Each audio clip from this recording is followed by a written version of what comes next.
दादा साहब से कहा है कि उसको मेरे शागिर्दी भी लाओ तो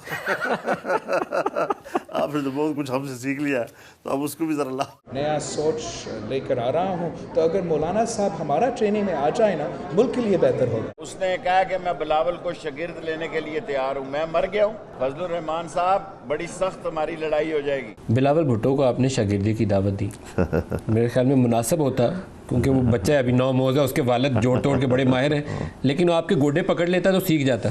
तो उसने लेकिन कहा मैं तो नए दौर का हूँ, मौलाना साहब मेरी शागिर्दी में आ जाए, तो किसका शागिर्द बनाया जाए? नहीं खैर, तो बस एक सियासत में कभी कुछ अच्छा हल्की फुल्की मजाक भी आ जाती है, तो उसी जुमरे में आप इसको डालें, उसको ज़्यादा लंबा ना करें। बस उनके वालिद से हमारा एक ताल्लुक़ है और बेतकल्लुफ़ यहाँ भी तशरीफ़ ले आते हैं, हम भी उनके यहाँ चले जाते हैं।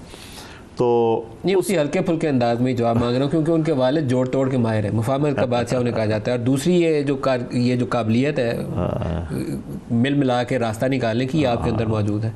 तो बिलावल के कुछ सर पे दस्ते शफ़क़त रखेंगे? ज़ाहिर है वो तो हमारा बरखुरदार है और हम उसको एक बरखुरदार की नज़र से देखते हैं और उनके अच्छे मुस्तक़बिल के लिए हम ख्वाहिशमंद हैं।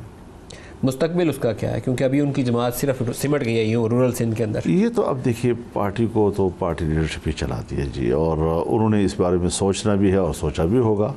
तो उस हवाले से मैं किसी दूसरी पार्टी के अंदर झांकता नहीं हूँ, ये मेरी आदत नहीं है।